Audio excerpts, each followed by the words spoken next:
So, welcome to episode 4 of Beyond WSF. Today, we have the 2024 World's Strongest Firefighter, Marcus Waugh. What's up, guys? What's up, brother? How are you? Good, man. Really good. It's been a wild ride these last few months, but everything's settled in now and ready to get back after it. Yeah, I bet, man. So, Perfect. I mean, what's changed since you became the 2024 World's Strongest Firefighter?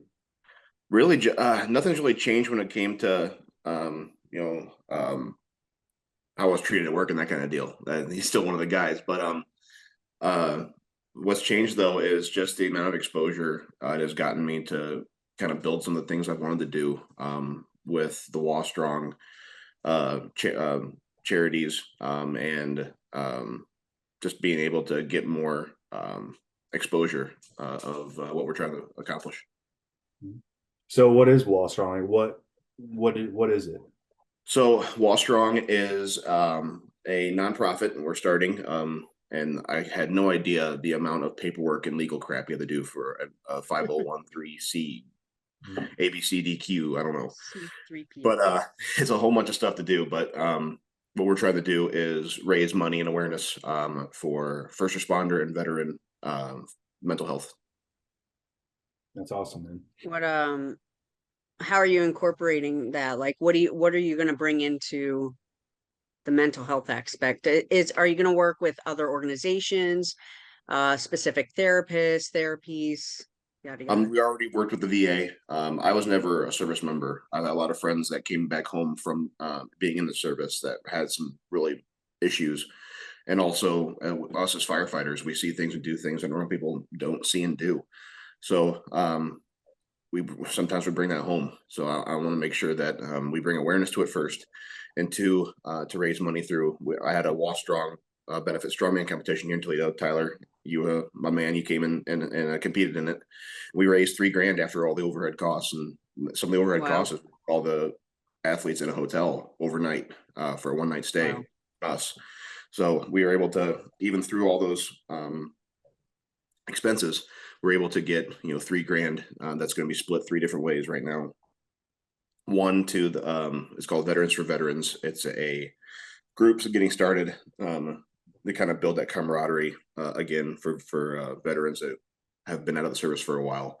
Two, our local 92, our union chose Save a Hero. It's for when active duty members come home and they will get some services when it comes to their mental health.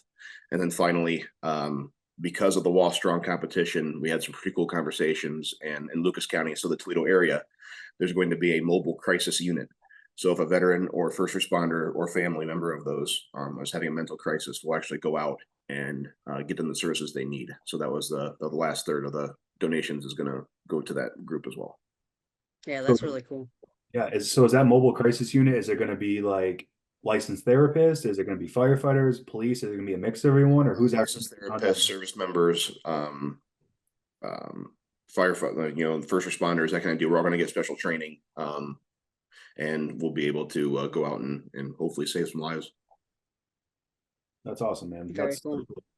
and like you said, I came out to Toledo back in August or 1st of August, and you put on a great show, man, and we had a blast, and knowing what we were doing with the competition itself was raising awareness and getting people the services that they need. And like, you hit it right on the head. We see things that people aren't supposed to see, and in the fire service it's always been a stigma that you don't talk about that, you bottle it up and you just move on, you be a man about it. And it's not like that anymore, and it shouldn't be like that anymore. So I'm really proud of you for taking what you got from World's Strongest Firefighter, taking that and bringing awareness to it, and using that pedestal to do good for it, and not just, oh, I'm looking for sponsors, sponsor me for it to be an athlete. Like you're going back into the community, and I think that's very admirable of you. And so I'm very proud of that, man. Thanks, man. And one thing I looked for the second I won, what was a big deal for me was coming back from a bad injury, but I wanted to find the bigger purpose of the championship. Everyone who's won it, Gallagher, Camacho, Burton, all those guys have done something really awesome with it, and they've moved on to do bigger and better things with it. And I wanted to go back into the first responder community with this championship. And the thing is, Waugh Strong would never really be a thing without it. Like everyone talks about, this show being a pretty cool deal, but they have no idea the amount of exposure it can get us to do things outside of this that have such more impact than just a strength competition. And that's a testament to what John Noah's done, Strength Corporation, and all those guys. I'm tooting their horn because without those guys, this would never be a thought. And to go with that too, some of the athletes that are competing in World's Strongest Firefighter are doing absolutely amazing, especially Andrew Burton, who just went to OSG Southwest Regionals. Like, he took first. We're just not like some guys who can lift. Like, most of the athletes that are competing here are world strong athletes, and we're also firefighters. And so to bring that awareness of what our job looks like and how we can make this work when we work, 10, 12, 14, some days, a month, we can't always get to the gym, but yet we make it a priority to be fit and be a firefighter. Absolutely. I think that's the biggest part of this too, is like, especially how you're saying, like, help other first responders. Like, if you're not somebody who was interested in like powerlifting, strongman, whatever, and then you get hired, obviously if you have that desire, you're going to be like, oh, well, I want to keep competing, just as an athlete who's competitive and involved in it. But I think a lot of times, a lot of us get hired, and I see like, they lose all like hope and desire to go after something like that. And if you don't have like an outside hobby, if you don't have something that keeps you, physically inspired, like to be fit, strong, whatever, I just think that like World's Strongest Firefighter can really show people that they can do this stuff, and not even that they won't get hurt, but it'll help them not get hurt, or it'll help them get stronger at their job, or Absolutely. No, like I tell a lot of the guys and girls that even with my wife Stephanie competing it for the first time last year, and she's got a bunch of people now that are a bunch of women on our job that are interested in competing next year. And same thing with me talking to the guys, like, hey, let's have some more representation of Toledo out here. And just the fact of them seeing the camaraderie with it, and some of the stuff that we do is pretty fun. Like, when are you ever gonna try to press a hydrant over your head, or when are you gonna deadlift tires that are big ambulance tires? There's Stephanie. Right now. Hi, Steph. But having that kind of stuff there, I think, can really motivate people to want to try it out. And so not you're not gonna exactly go there. If you just haven't competed before, you're gonna go expecting to win, but at least you're gonna go expect to have a great time at a great show where everybody's cheering each other on. Like, not once did I ever since 2022, my first year doing this, was I ever thought like, oh, these guys are a bunch of assholes that are they're here. They're everyone with Rick well, Ball. maybe that guy. That's a cool thing. JK. So how did you, going with that, like, how did you hear about, because Marcus and I competed for the first time together in 2022 when I was first at Columbus, Ohio at the Arnold. How did you hear about it? It came like my crew, actually. So I did a strongman competition in 2017 as the Battle of the Great Lakes. It's like on the border. I think it's still going on. Yeah, Indiana, Ohio, and Michigan. It's right in right on the edge right there where it's a big competition. I ended up winning that in 2017. That was my first strongman competition I'd done like formally. I'd done like some small stuff here and there, but that was the first like real competition. And a couple of years later, I'm at the station, and my crew goes up to me and goes, "Hey, I just saw this ad for World's Strongest Firefighter. Why don't you put your name in the ring?" And I was still doing powerlifting at the time, and I'm like, I'd love to try it. That'd be pretty cool. And I found out we had to do a video and send it in. I'm sure mine was just stupid, and I got fumbled my words all the whole time like an idiot. But I got ended up getting the call to do it, and it was one of the most fun experiences of my entire life. We were actually in Hawaii on our honeymoon when I found out that I got in. Aww. That was pretty cool. Nice, man. That's awesome. So do you still do powerlifting, or yeah, is this your only? Mostly on the weekends, my crew over at Main Street Barbell. It's on the east side of Toledo. It's like a little hole in the wall gym, but it's so cool. And I still go with them mostly on the weekends and do my powerlifting stuff there because I've always wanted to see what the body could do. Especially like I tried a squat suit out for the first time and squatted over 1,000. That was one of the Oh, coolest. cool. Just seeing that weight on there is cool. But Kick rock. no, Damn. I love the powerlifting. I like the bench squat and deadlifts. I love squat and deadlift. I hate bench, but those are just like your raw power stuff. So it's pretty cool to do. And like, I got some guys in my gym too that, live by powerlifting. And Right. it's great. And I say it's you're strong, but like it just doesn't carry over as much. And you see these guys like burning themselves out for, 16, 20-week cycles just to put on 20 or 30 pounds of their total. And I'm like, I get it. Like I did powerlifting for 10, 15 years as well.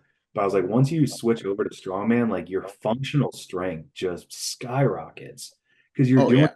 that are functional, like with sandbags and all this kind of stuff that just makes your core stronger, makes your overhead stronger. It just makes you a better athlete, let alone a firefighter.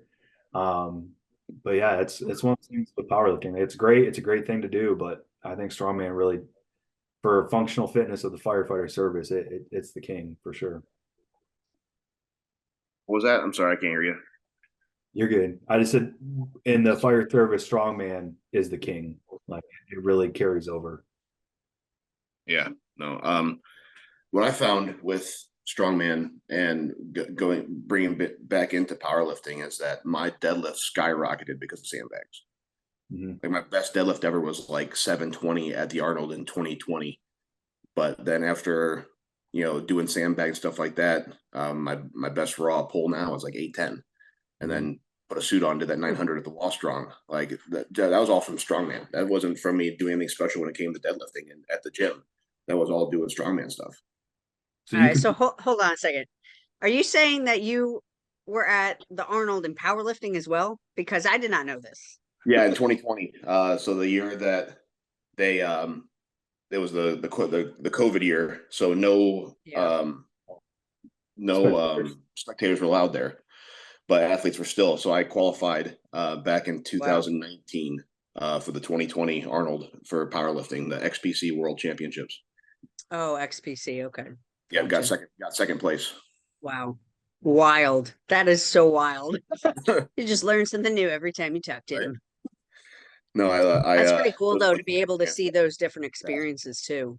Yeah, and Larry Wheels competed powerlifting that day at the XPC, and then Eddie Hall was walking around talking to people. So I never met Eddie Hall before, and we ended up meeting him at the Arnold there. And then in 2023, when I came down just to watch, got to meet him again. So I'm like, you get to meet some pretty cool people at the Arnold. Mhm. Yeah, just rubbing Sure. shoulders with some of those giants, man. And even, like shout out to Rob Kearney, being the MC for our event this year. So It's That so was cool neat. to see the support from some of the pros, like when, for 2022, we did the alumni reunion in Southern California and that fall, we went and worked out at Wreck-It Gym with Martins, and Martins yeah, was all about everything that we were doing and what we did for a career. And he was like, man, I wish you guys lived here to train with us because like you guys are intense. It's like, yeah, we're just a bunch of degenerates, but yeah, I mean, we'd love Yeah. to, Yeah. you There's but one in every local. With you yeah. local, brother. at the Arnold in 2022, Rob Kearney was right in front row watching us, Yeah. Yep. and Martinez was backstage meeting us, and He had breakfast with us. yeah, Had that breakfast with us.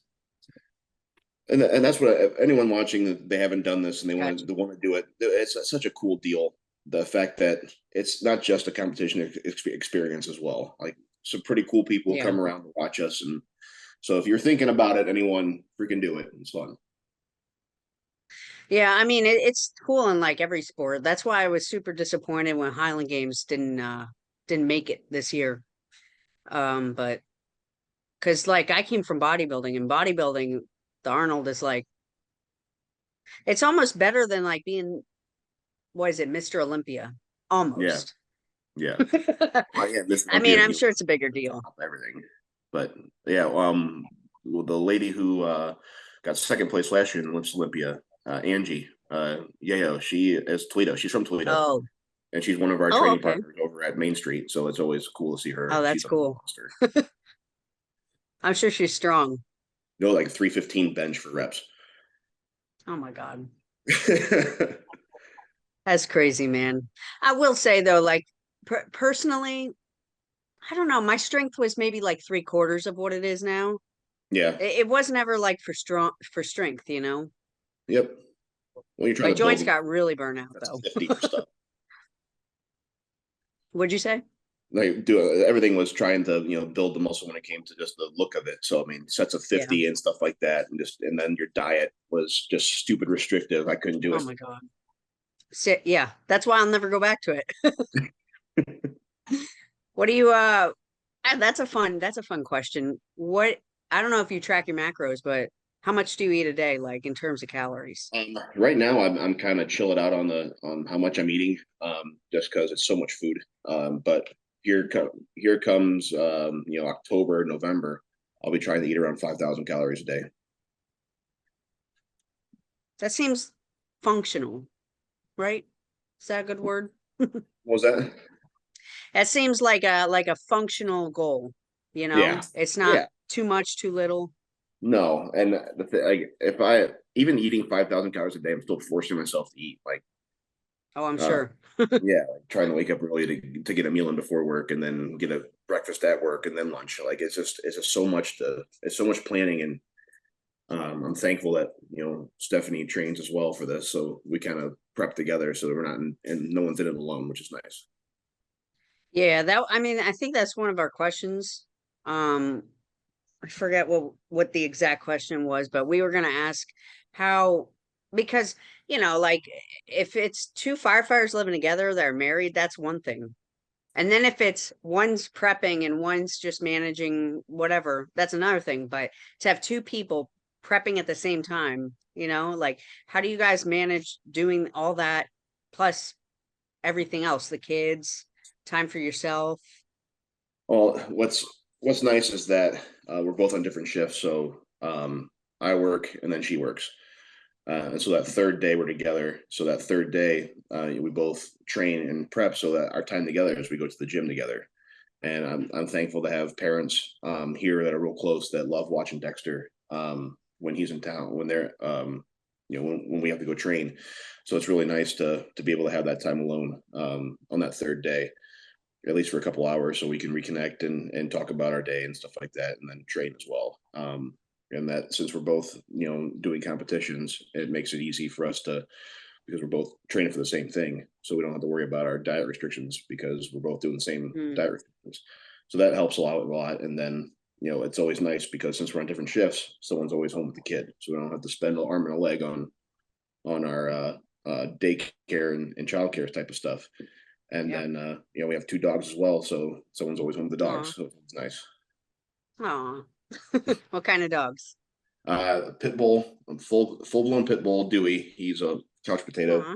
and then Delaney, who is a pit bull and Australian cattle dog mix, and she's the crackhead. Oh. Oh yeah. Yeah, she goes from You zero gotta to have at least one crackhead. yeah, she can go from a sleeping dead sleep to sprint. Love it. Yeah. Um, do you guys have any other hobbies that you both do or you separately do or other than Uh, strongmanly, whatever? um, I don't know if I can read anymore. Um, But then me, my other hobby is just football. My nephew, he's a senior this year, so I like to go watch his games, stuff like that. I was coaching for the last 7 years, but Wow. took the last 2 years off because Dexter was born. So it's kind of being a dad. My hobby now is hanging out with my son and then watching my nephew play football. It's a good hobby. Yeah, I'm right. sure y'all watch football at the station too. Oh, absolutely. There's now that football season's officially started, Yeah. uh, my next day back is Saturday, so I will be watching football all day long. Do you do the whole fantasy draft picks, No, I'm whatnot? not an NFL guy. I've always been a college football guy. Well, let's not forget, Gotcha. did someone play fullback for the 49ers for a minute? Yeah. I had a tryout with the 49ers and it didn't work out. Still a tryout, But still I played arena football in Chicago That's for a still little pretty bit cool. on turf. That was a lot of fun. so. How was your tryout for the Niners? How did that go? Like obviously you're not They Niners, flew but me out. They flew me out to San Francisco, put me up in a hotel. It was basically a week tryout. Did practice every day with them. One of the coolest experiences of my entire life, just the fact that you're hanging out with these guys that are millionaires and they're sitting there to Wow. complain. We're in the locker room and some guys complain about he's only making $9 million that year. I'm like, dude, I don't even know how I'm going to feed myself tonight. you got ramen in the truck. Wow. Wow.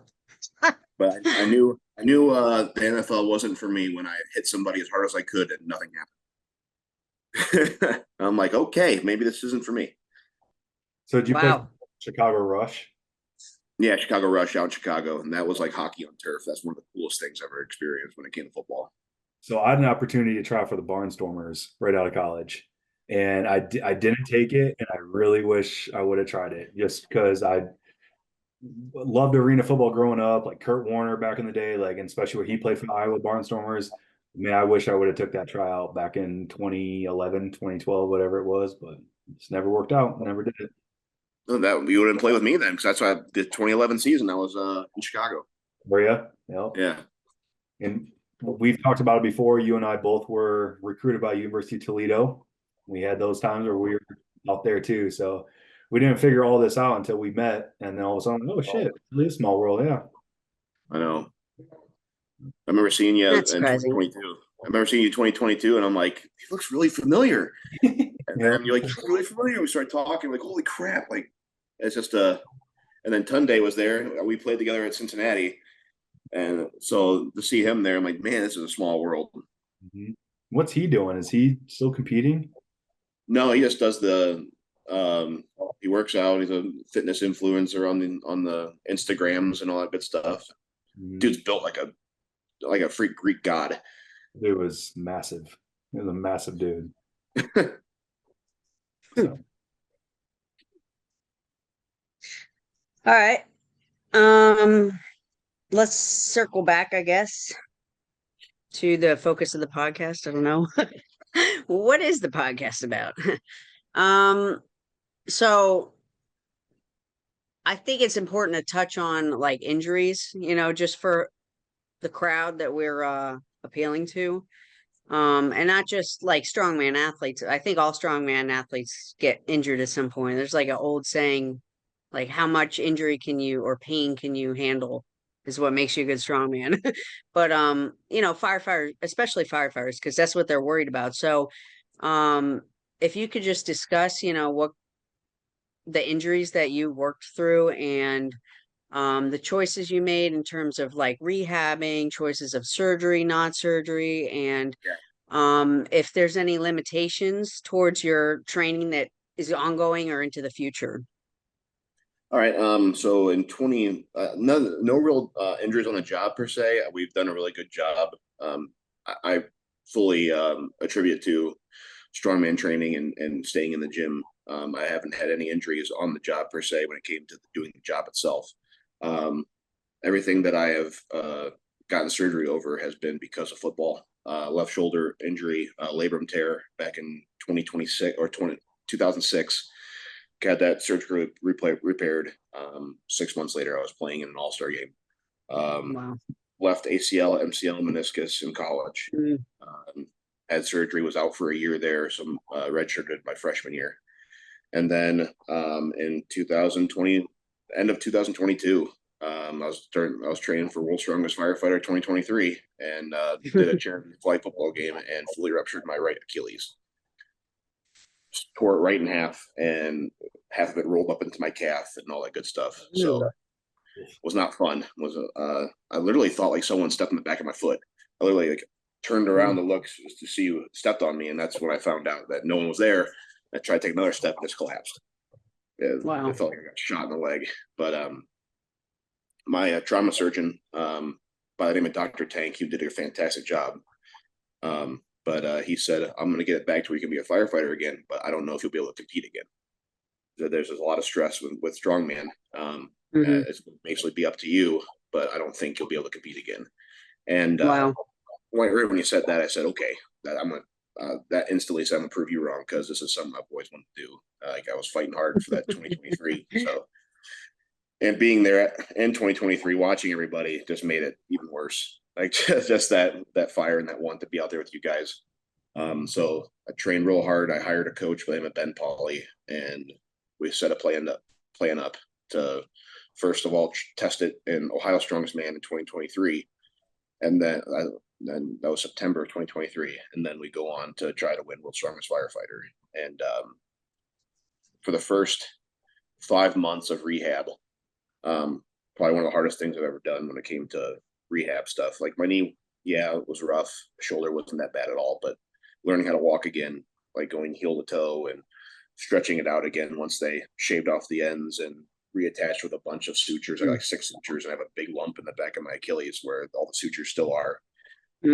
It's super tight, but nothing really restrictive. Just when it gets cold outside in Ohio winters, it gets super tight. Other than that, though, just those initial growing pains of therapy into training again. I still can remember sending the group guys of 2022 my very first log press coming back. I did like 225-pound log press overhead for the first time, and broke down on film. Just the fact that it was such a long road to come back and to be able to do it and share it with you guys meant a lot to me. And that's what this is about too. Like this World's Strongest Firefighter, it's a second family or a third family. So you got your family at home, you got your family in your different departments, and then we got you guys now, and it grows every year, which is really cool thing. Absolutely, man. That's great. How, like the mental side of that, being told that you're not going to compete again and proving that wrong. How is that going? Like, how are you getting better with that? Was that something that it was more tough, not necessarily the physical rehab, but more the mental rehab? The mental rehab big time was the biggest problem I had. A lot of doubt coming back, a lot of like just walking upstairs, you're like, ooh, should I? I'm like taking a double step just to make sure that I'm not stretching it too much and that kind of deal. And days where I wasn't, able to do things I used to be able to do. The mental aspect of it was rough, but when I have a great support system here, so it was able to. My wife said it best. She said, "If I know you, and I know the type of person you are, you're going to fight through as hard as you can, and you're going to be pretty damn stubborn when it comes to it too." And that's what I was. It was very stubborn, saying, "After fear, go after and get it." I still struggle with it though, because I did a jump for the first time in 2 years. I attempted a box jump. It was just like a little small little jump, but it's pieces, little by little. It's better than me. I still haven't attempted any box jumps, any kind of jumping movements since my dual ACL. So Yeah, ACL, it's a fear. For women athletes. ACL is super common. It's a scary Yeah. one too. Yeah. And in the department too. It is scary, yeah. Because you don't know how you're going to be affected afterwards, especially with the old technology versus the new technology. Because I mean, I don't know if you guys know anyone, but I definitely can mention a handful of people that had like I think their hamstring taken to repair it, and they say that they haven't been the same since then. Some of them didn't take, and then all of a sudden they would just fall over one day because there would be no more ACL. It just deteriorated. Yeah. Well, I'm sure you guys remember cadaver for you, or what was it? I had a cadaver in both. Yep. Yeah, thank God. I mean, I have no problems. I mean, when it gets cold, yeah, and like the weather, the pressure changes, I can definitely tell the difference. And there's certain movements I still can't do. Like I did a circuit with the guys a couple months ago, and it had rowing. Didn't know that rowing would like make it swollen, and it swelled up for like a week. So yeah, there's certain things I just avoid, but they're definitely stronger than they were previously. Like I can squat more, I can, Yeah, and that's just building the quad strength back up. They used a piece of my patella tendon for my ACL. So I have this patella tendonitis all the time. They were going to do that, but my patella was jacked up, so no can do. I don't know if you guys remember this, but I'm sure you do, but like 10, 15 years ago, like Marcus, when we played high school ball, if someone blew out their knee, like they were put in like a wheelchair with their leg up, propped for four Mm, or 5 months, and now it's no, you're walking that next day. Like we're getting you yeah. up. Yeah. You see elderly people now getting hip replacements. If you Oh ever my talk gosh. hip replacement 15 years ago, you were immobile for a year. You were not getting out of that chair. Now it's like you're walking out of the hospital that day, you get a hip replacement. And that's huge in the technology, like you said, the medicine of the rehab, where injuries might not be as scary anymore because the science is behind it to get you up and get you going again. I've, Yeah. I 100% agree that the technology is getting crazier and crazier. For what was me with my ACL and MCL meniscus, I was immobile for the first 12 weeks. And then finally, they put me in a passive motion machine where I Yeah. slowly moved my Wow. knee back and forth. Yeah. But yeah, it's insane what they're doing now. Wow, that's crazy. Yeah. It's all in the last 10, 15 years of all that stuff is really starting to catch flight and the technology is taking over, which is amazing. Even in my Yeah. situation, my daughter, having an ultra rare genetic disorder, the only one in North America, AI is they're starting to use AI to help treat what she has and how we can move forward. And we just got this, What? yeah, they say that basically they type in AI of what this is and what's wrong with her brain. And AI is like, well, let's try. Like it's trying to figure out how it can make it work. And Oh, it's Wow. got an email like a month ago that like the Mayo Clinic is using AI to help treat and diagnose and all this stuff with neurological disorders. it's So Wow. crazy. it's crazy how fast it's kicking up. You can't even imagine that. Like when you were growing up, you're like, oh yeah, we could have a phone on a wrist, we could do this stuff. But you couldn't imagine that some artificial technology was gonna figure out diseases for us. Yeah, right. It's a double-edged sword though. It does amazing Yes. things like that, and then it can also ruin someone's life. So Oh yeah. how it goes. But Yeah. so, It's so crazy. with like training and like, the world's strongest firefighter, the Waugh Strong, like how do you balance all this? Like you have a young son as well. Like how do you balance life? Kind of want to touch a little bit into it, but the balance is that it's what keeps me sane. Like the training part of it, pushing your body. I don't take anything home with me when it comes to the job because I let it all out in the gym, or I have a wife who's on the department as well, so I'm able to talk to her about it. But the balance of everything is within the chaos, like the chaos of the schedule, the chaos of the training schedule, of the diet, of the home life, like that. If there's a day of nothing to do, I start like getting antsy, like I start getting anxiety because I think I should be doing something. But no, the balance is in the chaos, I believe, because it's a crazy schedule, but it's the only schedule I want to have. Mhm. I swear, like I've always had kind of like ADD, never diagnosed, but like self-diagnosed ADD. But becoming a firefighter and then on my days off, I cannot sit still. Like, I can't just like sit on the couch and watch TV for a little bit. Like I have to go do something. And like I'll go work in the yard until I'm blue in the face and overdo it every single time. But it's just like I can't sit still. Like I gotta do something. I gotta keep my mind moving because that's my mental health. Is like if my mind sits stagnant, then I just get depressed and I start getting sad. And it's like I don't want those feelings. I gotta go do shit and I gotta go be busy in the yard. Ooh. Ooh, there's a lot to unpack there. Oh yeah. Everyone's got that junk. I mean, it's something to work through, like when I got hired 6 years ago, that's when I started therapy for the first time in my life. And it's something that you can accept and grow through, because that is the reality of it. We all do that. We all are like, no, we got to keep moving. We don't want to feel blah, blah, blah. And then it's like we were just discussing it today earlier, actually. If if you like, if you show up to a bad call, bad scene, and you're just kind of shut off from it, when you see like the family is usually the one that upsets you because you It's can a survivor. empathize with that. It's a Yeah. survivor every time. That person's dead. Like sucks. Like that's unfortunate, but it's the Yeah. survivor. Screams, it's the yells. That's the stuff Yes. that haunts you that won't let you sleep at night.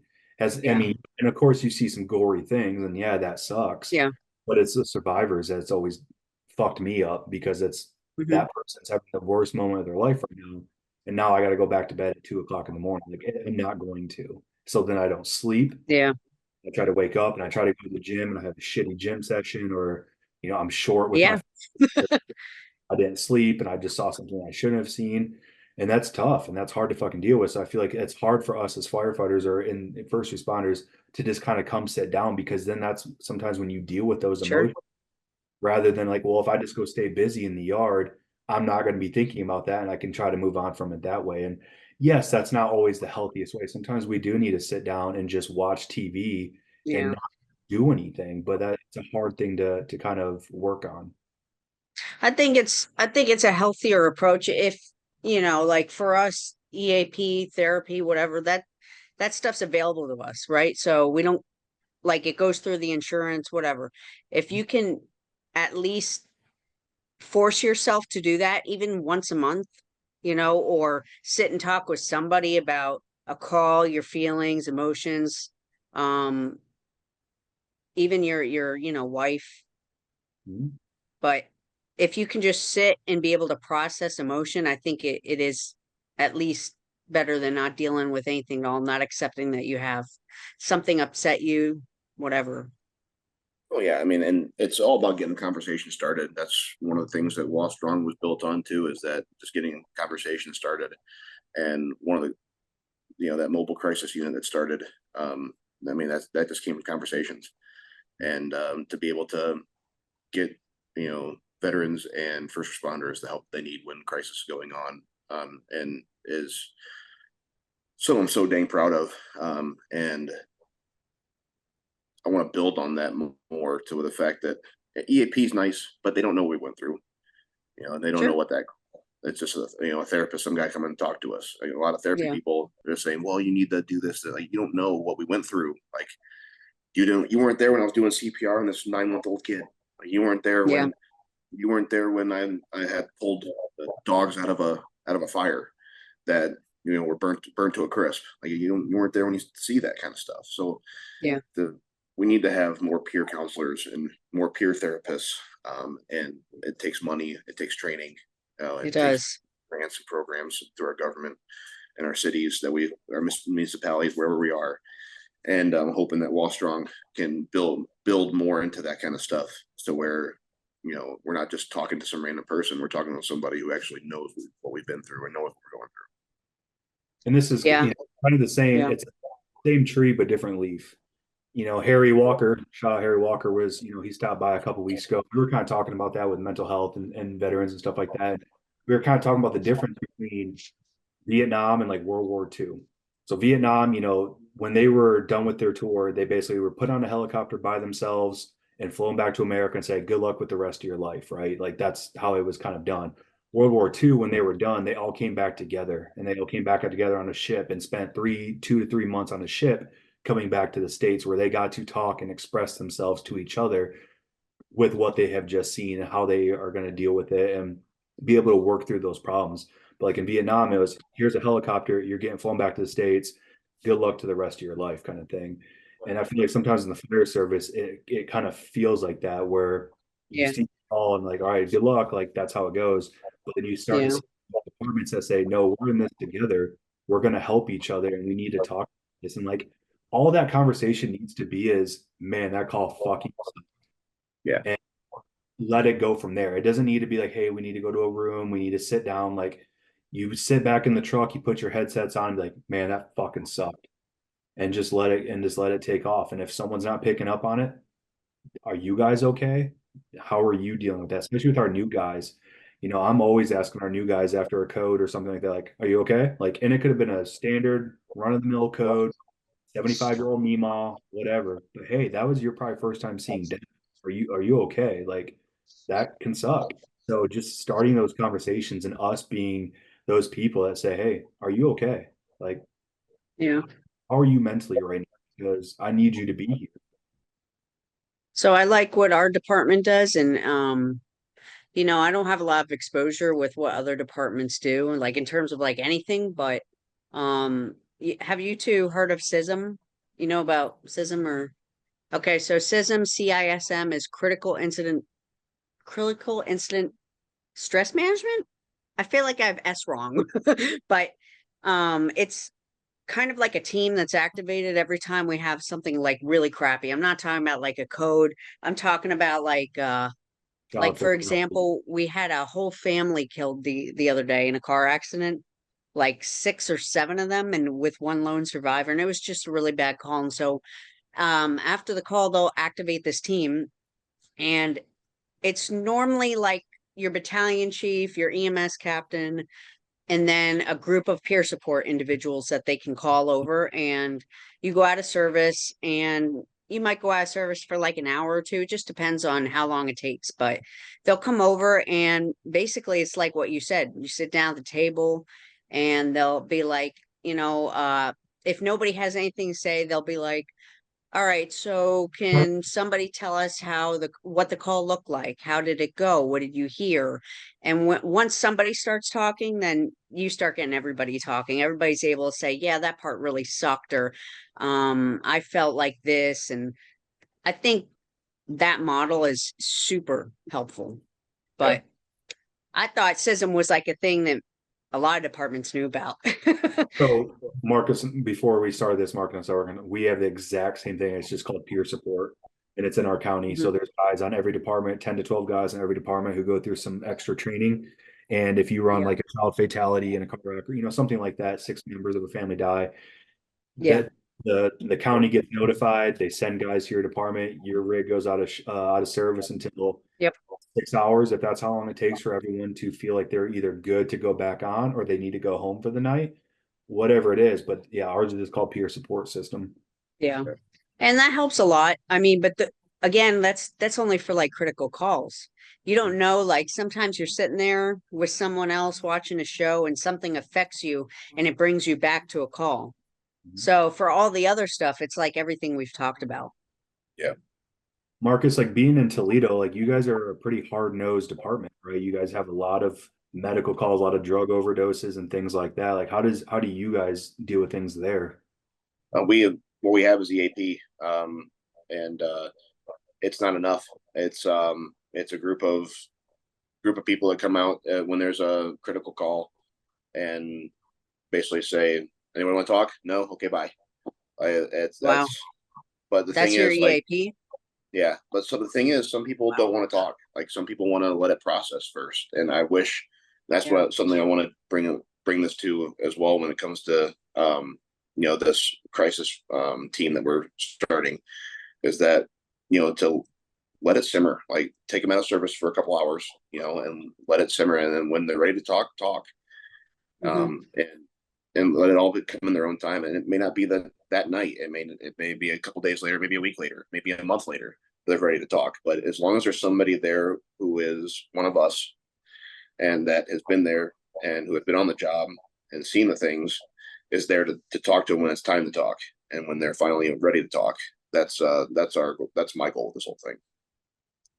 I think it's important too, like a lot of guys don't know how to process something, right? Like what happens if I get some anxiety and I feel like, the world is ending? Like what are tips and techniques that I can do to get through that emotion? And it's unfortunate that so many people don't have access to traditional therapists.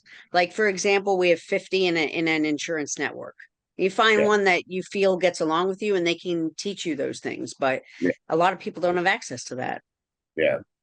One cool thing that Toledo Police did, they got a government grant to give therapy sessions to their officers, and it was like 600 sessions over, and it was supposed to Yeah. last them 2 years. It lasted them 6 months. Wow. That's how much of a need there is up for it, though. So Yeah. I fully believe that therapy is a beautiful thing. I went through it, and a lot of people I know went through it. Just for the fact that once again, we've seen things and done things that we're not supposed to, Mhm. and though one of the worst calls I've ever been on was a 9-month-old overdose.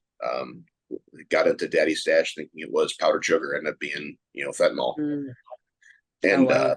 yeah, and rolling up on scene and being handed a gray baby. Like it's not fun. And to be able to bring them, Yeah. we got the kid back, thank God. But Wow. I held that kid the whole way to the hospital because he didn't want me to put it down. And the second we got to the hospital, I had to give it to the doctors, and he's like grabbing at me, crying. And I'm like, oh my God, I can't do this. I can't do this. Take, Doctors take, are with me. I'm Get keeping the away from baby. me. Then to that same point, then all of a sudden, hey, get back in your truck. You might run another call in 20 minutes. Yeah, Right, I right. need time, man. And hopefully departments now are starting to see that and say, hey, that sucked for you and for us. Let's just get you guys home and take you out of service for a little bit. Yeah, yeah, Because you yeah, can't expect someone to go through something that traumatic and then all of a sudden be like, hey, yeah, we got another call. Especially with yeah, you. You guys have a huge drug problem in Toledo. yeah, Like, I mean, that's what you guys are running all the time. It's like you're gonna burn yourself out in a day just running those kind of calls. yeah. We burn ourselves out anyway because yeah. we go on the serious medical call, and then we go on to someone who just wanted some attention. Like it's just it makes Yep. it Person it atten- who makes it hard. Yeah, and you can't give that person who wants attention your full attention because you're just fucking pissed off at them. You're like, Yeah, why the fuck are you calling us right now? Like, and that's in the fire service. Yep. That's so jaded because we're so burned Yep. out from those real calls, and then when people just think they can call 911 for whatever Yep. reason. When in history did it change to where people just called 911 because they needed something? Like calling yeah, us at 2 o'clock in the morning because your smoke detector battery's going Yep. off.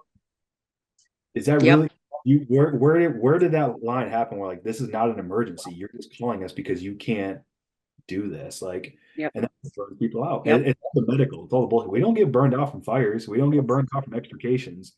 We get Correct. and like all the bullshit. That's what yeah. happens. Yeah. And I love the fact that we're able to give some hope to people when they're at their worst. That's why I got into this job. But when it comes down to, well, I wanted you to bring my groceries in for me. Like you call 911 to bring your groceries in. Like what are Yeah. you doing? I wish Or they're uh, abusing the system to see a doctor Yeah, when, go get your own doctor. It's yeah. Oh, I'm out yeah. of my medication. I need to go to the hospital to get my medication. No, you don't. You need to go to the Yep. pharmacy to go get your stuff. They use the emergency system as their primary care, which is very counter-induced and Yeah. counter whatever. I can't speak. Productive. Yeah, I don't know. counterintuitive. There we go. There we go. My big word of the day.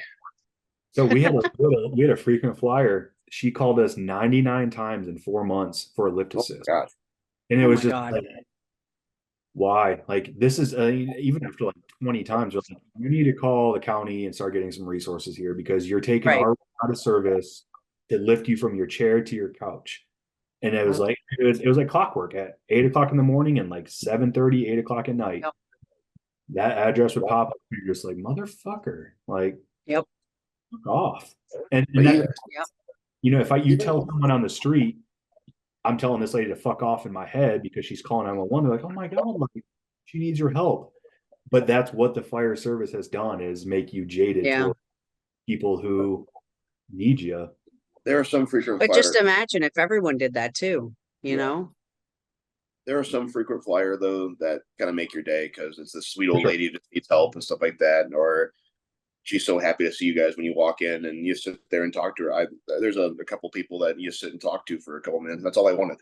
Yeah. They came to explain a Soul chest center. pain, but then you talk to them for Yeah. about 10 minutes, and they're like, "Okay, I don't need you anymore." Like, okay, cool, have a great day. Like, I like those calls, and I like the obviously the serious calls, even though you're not supposed to like going to the serious calls, but that's what Yeah. you get the job for. But every once in a while you get that frequent flyer who's really nice, like a sweet old lady or sweet old man that just needed help getting out, into bed or something like that. And just, I'm happy to do that. I'd rather have that than some BS overdose. Or even a serious call. Like I'd rather have that than have to run on my friend's grandmother that's dying, you Yeah. know? So Marcus, what's the plan for you, man? What's next with World's Strongest Firefighter? You're coming back this March, correct? Yeah. Coming back for one more. I think this will be my last one. I Okay. definitely want to be involved in it after I'm done, but I believe this will be my last year competing, win or lose. It's a really cool deal, but I'm turning 39 next year, getting old, and to be at a high level and then slowly have the decline. Like I don't want to do that. I don't want to be that guy who just comes around every year and was that guy, but then has declined every single year. So I want to go out as high as I can. Hopefully, repeat, be the first 2 time. If it happens, it happens. If it doesn't, once again, this even winning it, it was more of a being there just as a celebration of the road it took to get back. So I wasn't expecting to win at all last year. It kind of just fell. The cards fell where it's supposed to, and ended up winning. But this year again is a celebration of just coming back to see my friends and to see meet new friends, and kind of put this thing in even to a higher level than it has already been. Leave it better when you found it, right? Where are you at in terms of like career? I don't think we ever addressed it, and I don't think our audience will know. So like time on, I'm 7 years on. title. 7 years on. How long? 7 years. 7 year. I was a cop before this. I was with the sheriff's office for 5 years before this. I took the wrong test, and then took the right test. Good choice. took the right test at 30 years old. So Ronnie Coleman looking motherfucker. 31. What was that? Ronnie Coleman looking motherfucker cop. No, I was more of the Farva back then. Oh yeah. I was more of the Farva back then. Just a big chunky dude being a cop. Being in third shift booking for 5 years was terrible. Fighting people every night sucked. But got on the fire department, 7th year on. I'm finishing up paramedic school, but right now I'm just a private EMT firefighter with dreams and aspirations to be a lieutenant one day and then move up from there. Do you guys have drivers or any captains, anything like that? We have captains, we have first drivers. Me and another guy, we rotate driving the engine being the guy on the engine every tour. So I've been at the same station for 5 years. We're Station 21. It's the oldest station in Toledo, built in 1930. It is falling apart around us. Dang. I'm actually 3/4 black mold now. I was gonna say, yeah, I can see it. Yeah. No, but hoping to move it more closer to downtown, on the south side of Toledo. Hoping to move closer to downtown. Hopefully get some specialties as well. Like we have a dive team. I want to be a diver. Be cool. We also have high angle rescue and trench rescue. I kind of want to get into that too. So that's the goal. Be on the rescue then, or is that just I'd like to be on a heavy rescue, or be on a truck, be a truckie, and Truckie. Yeah, be like Billy. Be so cool. You'll be the Billy version of Toledo. Yeah. We have trucks. Like I'm on a truck, but they have pumps, so they're not true trucks. Okay. But, dude, I love it, man. We get to do some cool shit when the time comes. Yeah. So the goal is to keep advancing in his career and one day hopefully become a chief. Nice, man. Like the chief or like no, not the chief, but a chief. Okay. All right. That's a big difference from battalion chief to the chief. No, the chief is a politician. I'm not a politician. I'd rather just be a lower chief. I get you. See, we have no, that's what our version of battalion chief is. The politician is the district chief for us. Yeah, so we have battalion chiefs, that's the head of our battalion, our area. So there's 3 battalions. Then there is deputy chiefs, that's directly underneath our chief. So the deputy chiefs, they one's of operations, one's of training, like they head those different ones. Oh, so those are under your battalion chiefs. No, above. No, battalions are under deputy. So you have chief, okay, deputy, gotcha. and battalion. Yeah. Then goes captain. Yeah, that's so far up here I can't even. Yeah, right. That's way over there. Different pay scale. Yeah, that's really not nice even in the union anymore. They're yeah, they have their own union. Yeah. That's how special they are. Yeah. So are you, like, when you're on shift, are you cooking at the station, or who's cooking? Now I am. All my guys that I originally got in with, they all moved to different stations this last bid round. We just went to ALS BLS. Mm-hmm. So all of our rigs are now ALS capable. All of our ambulances. Before we had life squads, so those were our ALS ambulances at certain stations. Now basically every station has an ambulance, and now we can go ALS BLS for all of those. Yeah. So when that happened, 84 bid spots opened up in the city. And that's like the highest it's ever been. So my guys who have 8 or 9 years on, we were all young at that station. They all got spots. I was that 8 year was the year to get a spot. I'm at 7, so I'm still stuck where I am. Are you cooking like chicken and rice? Are you like, all right, guys, we gotta get healthy? Or are you like, man, let's just heavy cream on everything? It depends. We like to eat pretty healthy at the station just because all of us were doing something. Brian Henry, he was on the job. He was like, dude that has like zero body fat, but he's like more of like your runner and cyclist type of dude. Then we had my buddy Jameson. He is a bodybuilder, so he's like the chicken and rice guy. Then we had my buddy Hendrix, who just wants to get really really fit, look good. He has the permanent dad bod, so he wants to get the badass look.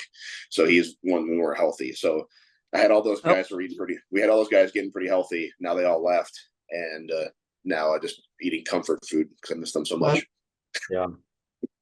Do you guys have like a pure fitness thing at your department?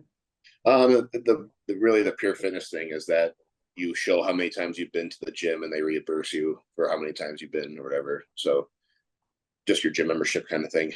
I wish they'd do more, but we're a broke city. Yeah. So one of our alumni, Sarah Reasoner, she's up in St. Paul, Minnesota, and they do St. Paul. Minnesota. Yep, they do like the pure fitness, and like I think they do like, I don't know exactly how it works, but I know like every Saturday they have like a pure fitness workout. They go to the pool, before shift and like get workouts and stuff like that. And like when I was talking to her, it sounded like it was making a big difference, and it's getting everyone kind of a little bit more involved because it's a group setting where you're working out with your buddies rather than just being at the station by yourself working out. Yeah. So We all got new weight rooms in the stations and that kind of deal, but not a Yeah. lot of people use them because if you're getting 15 calls a day, last thing you want to do is just be in the gym, just wear yourself out, or Yeah. your workouts getting stopped anyway because you're going to run. Yeah. When So I was used to use, running that much, I didn't work out on shift at all. I would yeah, do like a work day, a rest day, and then another rest day if I'm on shift, and then a work day. yeah, Yeah, it's too much. yeah. My days on shift are my rest days now. yeah, Um, Yeah. same.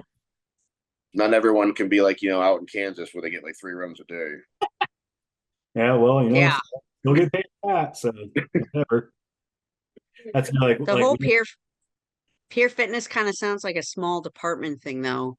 Like I don't know how many firefighters Sarah has in her department, but we got like I know we have over 1,500. There's no way that would ever work for us, I mean, St. Paul, Minnesota is a huge city. I mean, I don't Yeah. know how many she Yeah, has. I don't I would know. imagine well over 1,000, but I'm not exactly sure. But What I know, I like to see is that each station, your battalion has an hour throughout the day where you go out of service and you train together, like some sort of Yeah. workout, and then Yeah. once that hour's over, you're back in service. Next Yeah. station goes out of service. Yeah, you'll have to pick up slack in that hour for that area that goes down, but at least people are working out because you got so Yeah. many We've people on this talked about job. that too. or if it was just Cardiovascular health is a killer. or if it was just one day of the shift, Yeah, like I split it up and like, hey, this if it's Monday, Wednesday, Friday, whatever, like, hey, this Monday, these 6 stations are doing, then on Wednesday, whatever, and things like that. you But give me the portable charger. My phone's about to die. Yeah. what I wish we did, so we're gonna start doing fitness testing every year, like the blood work and scans and all that kind of Yeah, stuff. we do that too.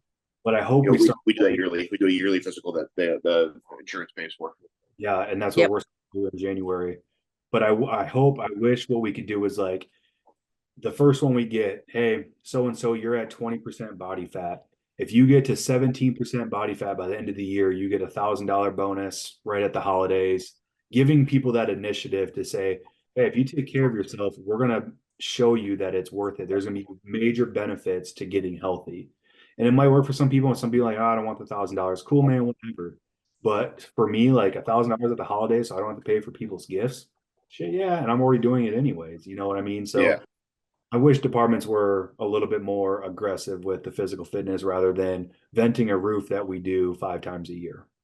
Well, it's unions the problem. So in Kansas We've Union, talked about it this year. We have contract negotiations coming up. So we're discussing, like one of the ideas was if you get excellent on your physical, which is like there's a portion of it that aside from the blood work, you walk for like 10 minutes on the treadmill for like a mile or something, X amount of push-ups, X amount of grip strength. If you get like excellent, they were talking about giving you like 150 or something, Yeah, something like that. I've always talked about having fitness standards on the fire service, but unions will never allow it. See, in Kansas, unions aren't recognized. So you can have a union, but it's not, you're not doing negotiations, you're not doing shit like that. So Yeah, Really? Why non is that? Is it law that's a or something? state of Kansas law.